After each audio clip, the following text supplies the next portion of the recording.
संविधान को सुरक्षा काम करूची जो संविधान सुरक्षित रहिले से संविधान आपन को सुरक्षित हो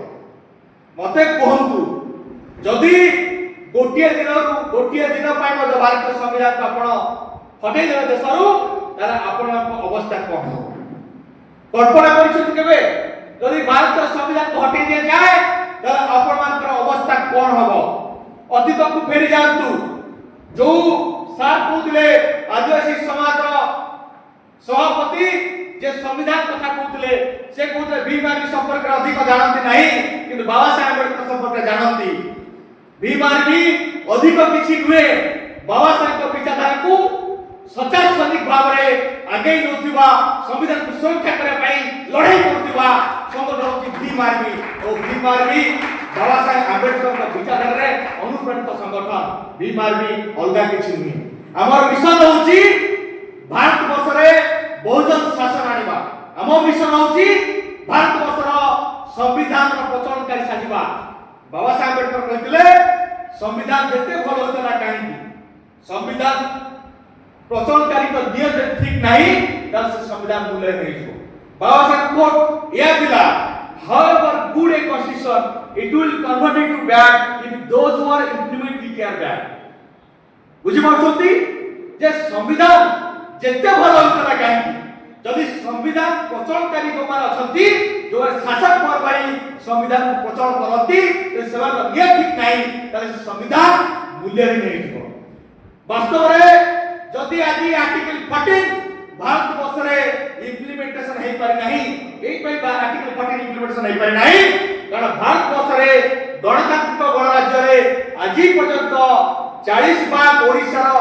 पॉपुलेशन एसएसटी समाज रो देश रे 25 भाग पॉपुलेशन किंतु आज पर्यंत देश रे जणे एसएसटी वर्ग प्रधानमंत्री पाले नाही बाबतु 75 वर्ष संविधान प्रणयन परे जदि जणे एसएसटी वर्गर प्रधानमंत्री पर नाहंती तारा आर्टिकल 15 आर्टिकल 14 हम देश रे मूल्य हिन सबत आसीची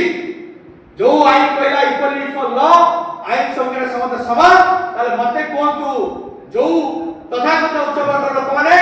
स्वाभाविक कर प्रधानमंत्री बसिछन प्रधानमंत्री पद रे किंतु हम समाज लोक माने आजि पर्यंत प्रधानमंत्री पाले नाही ता अर्थ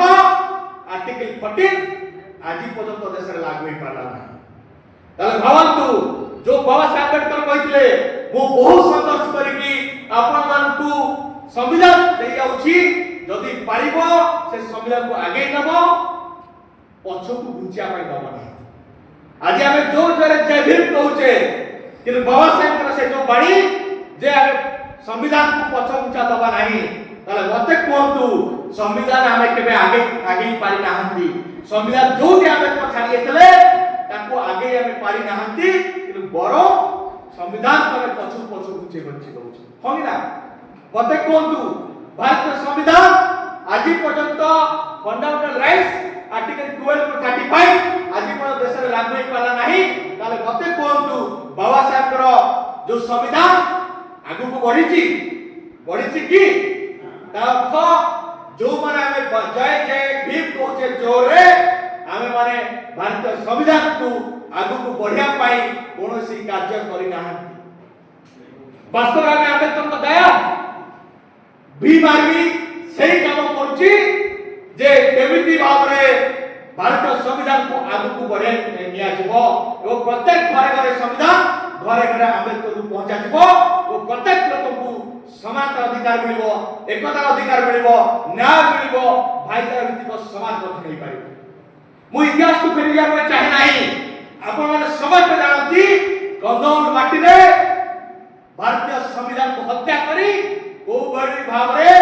कम्युनल हार्मोनी केटी की हत्या कराइतला वो विशेष भाव इतिहास को जीवे नाही आपण समस्त जानती भारतीय संविधान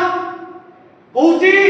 ये देश रे हिंदू राजनीतिक अधिकार ख्रिस्टियन राजनीतिक अधिकार मुसलमान राजनीतिक अधिकार सेति की पाणर राजनीतिक अधिकार कुईर राजनीतिक अधिकार ब्राह्मण राजनीतिक अधिकार किंतु वास्तव रे एसएसटी समाज आज न्याय पाई लड़ाई करूची कारण ये देश रे संविधान रो अधिकार को हम पाखु पहुंचे दिया जाउ नाही बारी संस्कृति किसी गोष्ठी माने रेस्ट्रिक्शन करछन किछि गोष्ठी माने प्रोहिबिशन करछन भारतीय संविधान को सरकार और आम मध्य जो सरकार एटी शासन करूची तार काम होची संविधान को 100% देश लागू करिवो से सरकार संविधान को लागू करू नाही बा संविधानिक अधिकार को आम पाखे पहुंचे दो नाही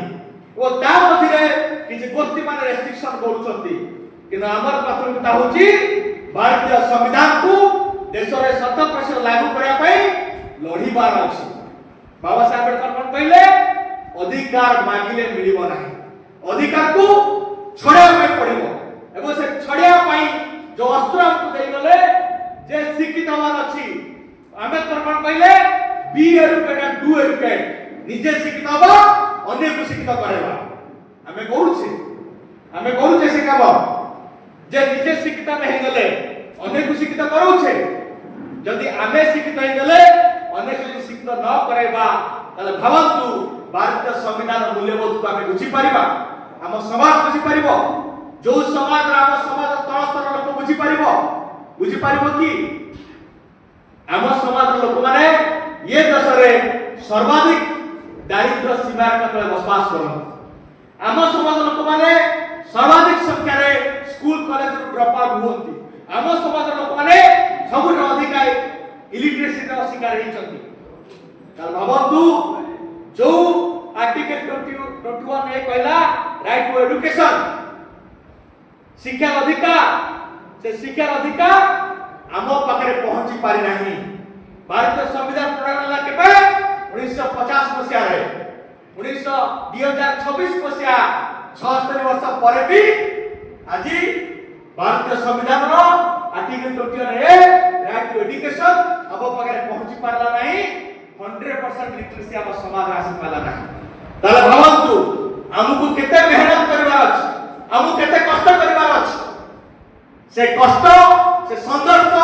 आपण पाई भी मार्गी करबो यदि आपण मात्र सहयोग रहिबो आपण मात्र हाथ को हाथ मुक्त करबो ताले हम संघर्ष करबा हम समाज को शुद्ध करबा हम समाज को मुक्ति करबा भारतीय संविधान को ये देश रे 100% लागू करबा पई हमें काम करबा मते कोंतु